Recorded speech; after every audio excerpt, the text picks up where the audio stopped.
Gran preocupación han manifestado distintas agrupaciones médicas por el aumento de consumo de marihuana en adolescentes, luego que un estudio del SENDA revelara que el consumo de esta droga aumentó a un 56,9% respecto del 2011. Mediante una declaración pública, gremios ligados a la salud manifestaron que este es un incremento sin precedentes y se debe a un discurso liviano frente al tema. Analizamos este tema con el jefe de la Unidad de Adicciones de la Universidad de Chile, doctor Carlos Ibáñez. Gracias por acompañarnos, doctor. Buenas tardes. ¿Cómo está usted? Bien, muchas gracias por la invitación. En primer lugar, ¿cuál es su postura respecto a un tema que ha sido debatido durante estos días? Vamos a entrar en el tema de los adolescentes, pero ha sido debatido en términos generales, si es que precisamente hay que legalizar o no, o iniciar la discusión en torno a la legalización. Muchos hablan que tiene fines medicinales, incluso, ¿cierto?, pacientes terminales buscan, ¿cierto?, la marihuana como un elemento paliativo del dolor, etcétera. ¿Cuál es su postura frente al tema? Mire, en primer lugar, es un tema tremendamente complejo. El tema que tiene que ver con la legalización, por ejemplo, para el uso recreativo, no tiene nada que ver con la legalización, por ejemplo, para usos medicinales. Es bastante complejo cada uno de esos puntos. ¿Qué quiero decir con eso? Partiendo por el uso medicinal, en resumen, no hay suficientes estudios para incluir, por ejemplo, a la cannabis como un fármaco de uso en pacientes en Chile ni en el mundo. Existen algunos estudios bastante interesantes en animales, en poblaciones de muy pocos pacientes, pero en ningún caso cumplen con las exigencias que se le exigen a cualquier otro fármaco para ser utilizado, por ejemplo, en las farmacias de Chile o el mundo. Entonces, en resumen, la evidencia que hay para el uso del cannabis en todas las cosas que tiene potenciales beneficios, ¿cierto? Náuseas y vómitos en quimioterapia inducida por cáncer, espasticidad en esclerosis múltiple y anorexia en VIH-Sida, son muy preliminares aún. Existe mucha evidencia, pero no de la calidad suficiente para poder introducirlos como fármacos. Entonces hay una gran confusión en el público, porque efectivamente, y ojalá, ¿cierto?, que este tipo de compuestos, los cannabinoides, tengan más evidencia y en el futuro se puedan incorporar. Vamos a estar todos felices, pero no se pueden saltar los conductos que exige la ciencia y las regulaciones nacionales para poder introducir un medicamento nuevo. En ese sentido es muy importante diferenciar que la mayoría de los estudios no está hecho con la planta de marihuana, sino con derivados. Y para las personas que no lo tienen tan claro, existen cannabinoides que no tienen propiedades psicoactivas, por ejemplo el cannabidiol. Entonces uno no puede hablar de marihuana para hablar del cannabidiol. El cannabidiol, que viene en comprimidos, de alguna manera muy dosificable, ha demostrado muchos efectos positivos en algunas patologías, pero eso no se puede saltar automáticamente a decir, mire, la marihuana es medicinal y por lo tanto hay que probarla. No, estamos hablando de ciertos compuestos específicos para ciertas indicaciones específicas. Doctor, hablemos ahora en específico del tema, ¿cierto?, en el cual convoca esta entrevista. ¿Cuáles son los efectos reales que tiene la marihuana, especialmente cuando el consumo es en adolescentes?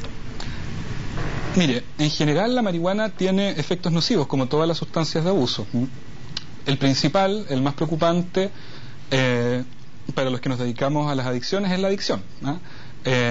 Para sorpresa nuestra, incluso hoy hay personas que sostienen que la marihuana no produciría adicción, y eso es un error gigantesco. ¿Demostrado científicamente? Absolutamente, eso no hay ninguna duda. Todas las clasificaciones internacionales de enfermedades psiquiátricas la incluyen como un trastorno específico, dependencia producida por la cannabis. E incluso en la última edición del DSM-5, que es el tratado estadounidense, incluye específicamente la abstinencia por marihuana, que también fue bastante debatida en algún momento. Y hace muchos años esta discusión está zanjada en el mundo médico y académico. Es una falsa discusión actual, es una desinformación brutal. Ahora, por supuesto que no todos los que consumen cannabis son dependientes o adictos. Ahí tampoco uno no pretende sostener ese tipo de cosas. ¿Existe como en el consumo del tabaco o el consumo de alcohol, consumidores ocasionales, consumidores que también, ¿cierto?, consuman a diario y en grandes cantidades? Me imagino que opera de la misma manera. Es similar. Para que se haga una idea, 1 de cada 10 adultos consumidores de marihuana en el último año tienen una dependencia. 1 de cada 10. Sí. Y a propósito de su pregunta en relación a los adolescentes, es 1 de cada 6. O sea, en ese sentido, los adolescentes son mucho más vulnerables a presentar una adicción. A propósito del último estudio de Senda en población escolar chilena, llama mucho la atención que creció muchísimo el consumo en octavo básico, o sea, en los niños más chicos. De 12 a 13 años, ¿no? Exactamente. Entonces, en esa población, cuando uno va a mirar los datos, también el consumo de riesgo de marihuana, el que probablemente se va a traducir en una dependencia si uno hace una evaluación clínica un poquito más profunda, es muchísimo más grande, por supuesto, que rondeando un 20% de consumo de riesgo que la población mayor. Doctor, el consumo de la marihuana en los adolescentes, 12, 13 años en adelante, ¿cierto? Pero en esa etapa de la vida, de desarrollo, además, sí, es distinto el efecto que pueda tener desde el punto de vista de usted psiquiatra. Me imagino que también puede tener conocimiento desde el punto de vista neuronal con el consumo de personas adultas que ya estén completamente desarrolladas. ¿Es así o es...? Efectivamente es así. En la adolescencia se produce un proceso que es muy delicado, que se llama de poda neuronal, en donde las conexiones de las neuronas se optimizan. En el fondo se cortan aquellas ramas de las neuronas que, entre comillas, no sirven y se potencian aquellas que sirven más. Entonces es una edad en donde existe una altísima plasticidad y es una edad que por lo tanto va a definir qué es lo que va a pasar en el futuro. Entonces, por lo tanto, esta cifra que le daba yo, que aumenta mucho más el riesgo de adicción, tiene que ver con eso. El otro punto en relación a la plasticidad neuronal, que por lo menos hasta los 18, 21 años, claramente se están asentando las cortezas, sobre todo las cortezas prefrontales, que son las que tienen que ver con las funciones ejecutivas, el planificar, el evaluar las propias acciones, el poder conducirse hacia metas, hacia proyectos que tengan en el fondo un resultado a largo plazo, no inmediatamente. Todo eso está en desarrollo en esa etapa. Entonces no es tan sorprendente enterarnos de que las personas o los adolescentes que consumen marihuana en edad escolar tienen peor rendimiento escolar. Eso también está consistentemente demostrado. Tienen más deserción escolar, también está consistentemente demostrado. ¿Y qué pasa con eso de la atención? Influye claramente en la atención y en la concentración. Ahí hay una estructura que es muy importante del cerebro que se llama hipocampo, que está en la base del cerebro, y en las imágenes, cuando se hacen estudios tanto de estructura, o sea, de forma, como de funcionamiento del cerebro, se ve que el hipocampo y la amígdala, que tiene que ver con las emociones, son las áreas más afectadas por el consumo de marihuana. Entonces, incluso hay estudios que muestran un deterioro, una disminución en el CI, en el coeficiente intelectual, de 9 puntos en las personas que consumen marihuana a diario o casi a diario en la adolescencia y cuando parten menores a los 18 años. Cuando el consumo es ocasional, pensando por ejemplo que en adolescentes pudiera darse de forma inicial los fines de semana, sí, o cuando están, cierto, con los amigos, etcétera, ¿cuánto tiempo tarda en tornarse ya la adicción? Mire, es una pregunta muy difícil de contestar, porque en el fondo aquí solo yo le puedo contestar por porcentajes de riesgo, y en el fondo uno lo que puede hacer sí es ordenar el riesgo desde un bajo riesgo hasta un alto riesgo, y de esa manera uno puede también ordenar los tipos de consumo. Un consumidor que consume todos los días tiene un altísimo riesgo de ser dependiente. ¿Qué tan alto? 50-60%. ¿Ya? Un consumidor de fines de semana tiene un riesgo muchísimo menor de ser dependiente. Por lo tanto, los riesgos se van a distribuir de acuerdo a la frecuencia con que la persona consuma, pero después hay que incluir factores como características personales, psicológicas, ¿cierto?, ambientales. Y aquí es importante los factores ambientales, porque en el fondo, sobre todo en los adolescentes y los niños, el discurso que ellos escuchan de parte de los adultos, de los medios, es muy importante. Y hemos estado hace mucho tiempo escuchando sobre los beneficios de la marihuana, sobre la comparación que tiene entre otras drogas que sería mucho menos peligrosa. ¿Es así? Mucho menos... No, o sea, en el fondo los beneficios de la marihuana son, ojalá que resulte esto y que se traduzca en fármacos efectivos en un tiempo más. En este momento no, todavía no. Es algo promisorio, esperanzador. Doctor, una de las críticas, disculpe que lo interrumpa en favor del tiempo, una de las críticas es que es cierto, muchos defensores de la marihuana indican es que dentro de la legislación nuestra está en la misma categoría que otro tipo de drogas, es decir, en una categoría de drogas drogas duras. ¿Le parece que la marihuana debiera tener una condición distinta, aunque sea catalogada como droga y que no sea declarada ilegal? Difícil pregunta, mire. En primer lugar, la distinción entre lista 1 y lista 2 es muy difícil de sostener desde el punto de vista médico. ¿Por qué? Porque las drogas son todas drogas, no hay drogas blandas y drogas duras. En fondo, cuando uno puede identificar cuáles son los daños que produce una droga, tiene que ordenarlos y se va a crear una gradiente desde la más dañina hasta la menos dañina. No existen categorías en esta distribución.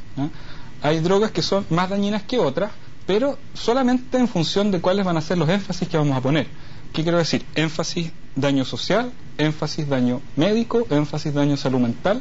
No todas las drogas se comportan igual. ¿Se fija? Entonces, ¿cuál va a ser la gradiente de estos daños? Va a ser distinto dependiendo del énfasis que pongamos. Entonces, uno no puede definir drogas duras de drogas blandas. Ahora, con la regulación actual chilena y con el reglamento que tenemos, ¿cierto? La lista 1 es bien sencilla la definición. Dice drogas que pueden causar dependencia psíquica o física y que causan un daño considerable a la salud. Esa es la lista 1. ¿La marihuana cumple con esos dos requisitos? Sí. Entonces, en ese sentido, no habría argumentos médicos para retirarla de la lista 1. La lista 2 es bien sencilla también. Dice, es una sustancia que puede producir síntomas psíquicos o físicos, dependencia psíquica o física, y simplemente no coloca que produce graves efectos a la salud. Entonces, esa es la diferencia en el reglamento, que como le digo yo, es muy difícil de diferenciar entre la lista 1 y la lista 2. Ahora, si uno va, por ejemplo, a ver cuáles son las sustancias que están en la lista 1, por ejemplo, está el metilfenidato. El metilfenidato es un medicamento que se ocupa para tratar pacientes con déficit atencional. Entonces, claramente es más importante preocuparnos que el metilfenidato no esté ahí versus que la marihuana no esté ahí. En ese sentido hay una confusión muy grande respecto a esta discusión. Siendo estricto, como está el reglamento ahora, la marihuana, no hay ningún argumento médico, recuerdo estas dos definiciones que le dijo, dependencia y daños a la salud, que digan, no, esto no debiese estar acá. No, de acuerdo a cómo está el reglamento, la marihuana debiese estar ahí. Doctor, ¿los daños que pueda provocar el consumo de marihuana en adolescentes es reparable? A ver,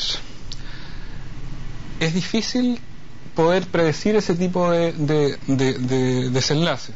En general, ¿qué es lo que le puedo contar? El resultado de los tratamientos para la adicción a la cannabis es regular nomás. Como en la mayoría de las adicciones se habla de que son enfermedades crónicas, la dependencia a la cannabis también es una enfermedad crónica. ¿Qué significa eso? Que el pronóstico a largo plazo significa que la persona va a tener muchos tratamientos, probablemente no va a salir rápidamente del problema, le va a costar grandes esfuerzos a él y a su familia poder rehabilitarse. Entonces, ¿y hay personas que se recuperan? Sí, por supuesto. De hecho, a eso nos dedicamos los que tratamos adicciones, a recuperar gente de la adicción. Se puede, pero es una enfermedad crónica de difícil tratamiento. Y bueno, es muy acertada su respuesta, pero los daños provocados por la marihuana que usted nos acaba de contar, que pueden ser ciertos daños a nivel neuronal, ¿esos daños son irreversibles? Más allá de que se pueda superar la adicción. Sí, lo entiendo. Ese es un tipo de daño, ¿cierto? La adicción, que para nuestras prioridades, que somos psiquiatras, es lo más importante desde el punto de vista porque es de no superar el problema, no es como, claro. Y es lo que atendemos nosotros. Pero, por ejemplo, si nos vamos a mirar CI, que es un estudio bien interesante que hay, la disminución del CI de 9 puntos es recuperable en las personas que parten consumiendo marihuana después de los 18 años. En las personas que parten consumiendo antes de los 18 años no es recuperable. O sea, quedan con un CI más bajo. Eso es de alguna manera una consecuencia de los efectos neurobiológicos de la marihuana. Por lo tanto, es un cada caso particular. Doctor, quiero agradecer su paso por CNN Chile en esta jornada. Pues gracias por acompañarnos. Muchas gracias por la invitación.